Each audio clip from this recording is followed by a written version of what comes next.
Prediksi Empoli versus AC Milan, Kamis 23 Desember 2021.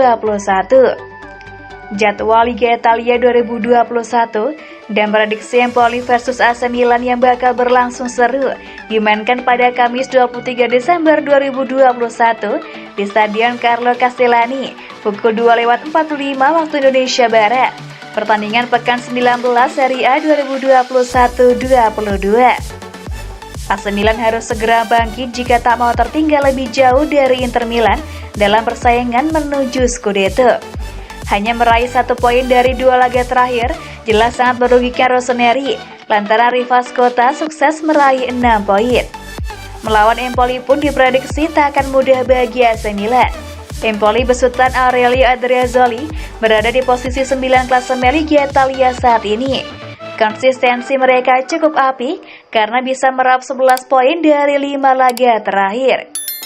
Empoli menjadi salah satu tim terbaik dalam merengkuh hasil dalam 5 laga terakhir dengan meraih 11 poin atau yang terbaik ketiga dibanding kontestan lain.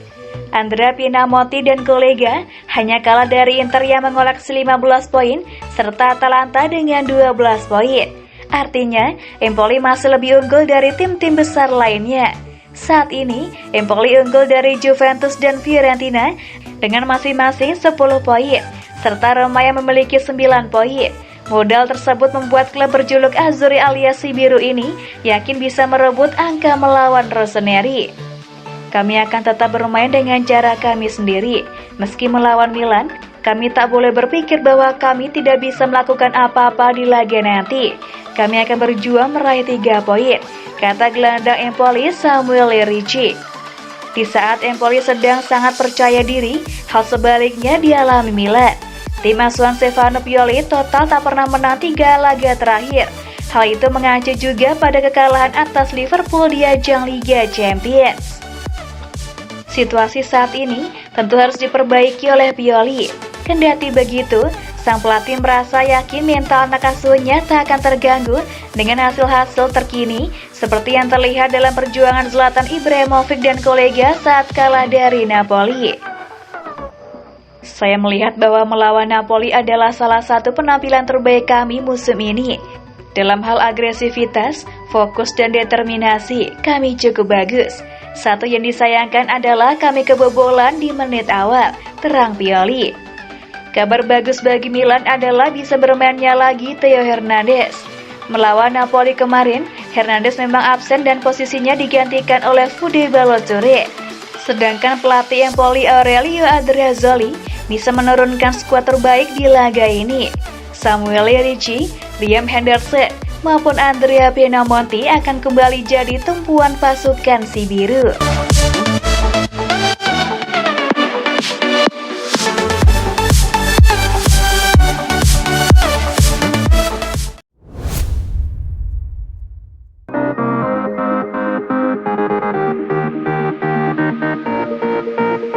Ibrahimovic ingin bertahan, Milan mulai lirik calon penerus.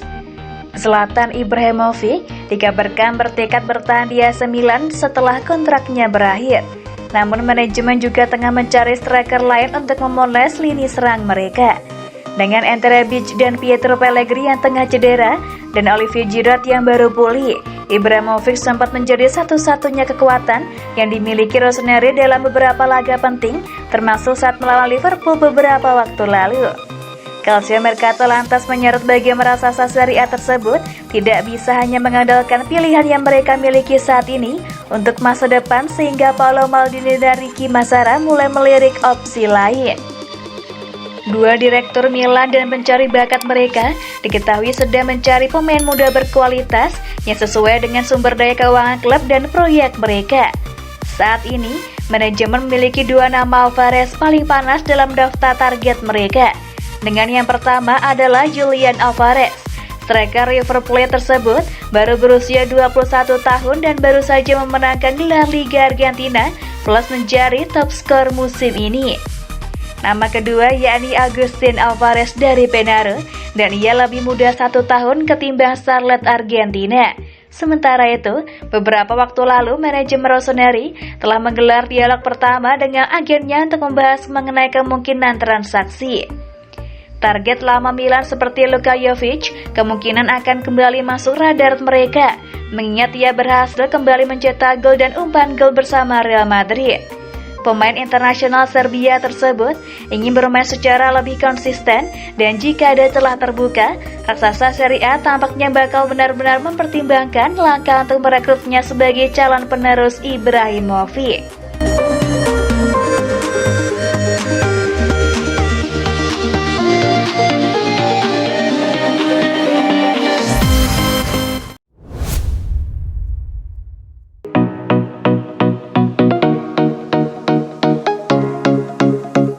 Duet Tomori dan Romagnoli, sisi positif dalam kekalahan Milan dari Napoli. Tak banyak hal positif dalam kekalahan AC Milan dari Napoli Senin 20 Desember dini hari lalu. Namun performa duet Fikayo Tomori dan Alessio Romagnoli terbilang bagus. Sebagaimana yang dikemukakan oleh Milan News, pentingnya menemukan duet yang tangguh dan dapat diandalkan menjadi keharusan bagi Rossoneri, menyusul cederanya Simon Kjær yang bakal absen hingga akhir musim, dan dengan hanya Tomori, Romagnoli dan Matteo Gabbia sebagai pilihan bek tengah alami klub, penting bagi mereka untuk mulai melejit. Kekalahan 1-0 dari Napoli meninggalkan perasaan pahit bagi Milan, mengingat kontroversi wasit yang menganulir gol Frankesi dan kegagalan para pemain memanfaatkan peluang-peluang tertentu. Namun pasangan lini pertahanan mereka tampaknya tidak mengecewakan. Media-media Italia memberikan rating 6,5 hingga 7 untuk pemain internasional Inggris dan 6 hingga 6,5 untuk sang kapten, mengingat mereka berhasil tampil bagus dalam mencegah situasi-situasi berbahaya. Keduanya begitu perhatian pada pergerakan serangan lawan dan yang menarik, mereka berhasil membuat pemain tajam seperti Andrea Pataknya hampir tak berkutik.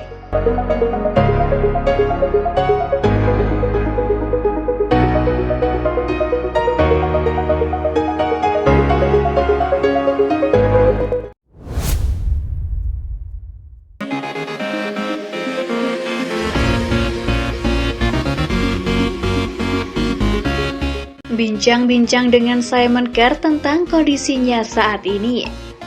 Tak dapat diragukan lagi jika Simon Kjær adalah sosok pemain kunci dalam skuad AC Milan. Perannya tak hanya sebagai pemimpin lini belakang, namun juga sebagai seorang pemimpin di ruang ganti pemain. Sayangnya, petualangan Kjær bersama AC Milan musim ini harus terhenti lebih cepat karena ia mengalami cedera hebat yang mengharuskannya beristirahat selama 6 bulan ke depan. Dalam sebuah bincang-bincang dengan Milan TV, Simon Kjær menceritakan kondisinya saat ini. Berikut adalah petikan wawancaranya disadur dari milanreports.com. Saya baik-baik saja. Sayangnya saya mengalami cedera serius. Ini akan memakan waktu dan kesabaran. Saya bukan orang yang banyak menulis di media sosial. Saya menjalani hidup saya dengan keluarga saya, tetapi saya berterima kasih kepada semua orang untuk pesan-pesannya. Saya memiliki tujuan dalam pikiran yang kembali dan bekerja. Apapun bisa terjadi dalam sepak bola. 2021 adalah tahun di mana begitu banyak hal terjadi. Apa yang terjadi pada Eriksen, dinominasikan untuk Ballon d'Or dan mengalami cedera serius pertama dalam karir saya. Berpikir sedikit dan bekerja pada banyak aspek tubuh saya. Saya tidak pernah mengalami periode di mana saya dapat mengerjakan banyak hal. Saya tidak menginginkan cedera ini, tetapi itu terjadi dan sekarang saya dapat mengerjakan banyak aspek. Saya bekerja 6, 7 hingga 8 jam sehari. Saya datang ke Milanello dan kemudian pula. Pada semua aspek yang saya dapat bekerja, saya bekerja. Butuh waktu tetapi semakin saya melakukannya, semakin saya bisa kembali kuat. Ini menempatkan saya dalam posisi untuk segera kembali, tapi dalam kondisi optimal. Ini adalah periode yang agak sulit dengan kekalahan dan fakta yang perlu kami tingkatkan. Kualitas kami dan keinginan kami untuk menang belum sepenuhnya hilang. Tujuannya selalu sama, kami harus tampil bagus di pertandingan Rabu dan kemudian kami kembali dengan motivasi lebih dari sebelumnya. Saya telah menerima begitu banyak pesan dari orang-orang yang tidak saya kenal. Itu merupakan suatu kebanggaan bagi saya. Bahkan pesan dari Inter menunjukkan bahwa kami adalah rival. Tetapi ketika hal-hal ini terjadi, itu membuat kami mengerti bahwa kita adalah manusia. Saya berterima kasih kepada mereka, tetapi mereka tahu bahwa ketika saya kembali melawan mereka, saya tidak akan menyerahkan apapun. 2 hingga 3 minggu pertama ini tidak mudah, saya tidak banyak bergerak. Saya menulis kepada 2 orang bahwa ketika saya kembali, saya akan bekerja keras dan ini adalah motivasi bagi saya untuk memberikan segalanya untuk tim, tutupnya.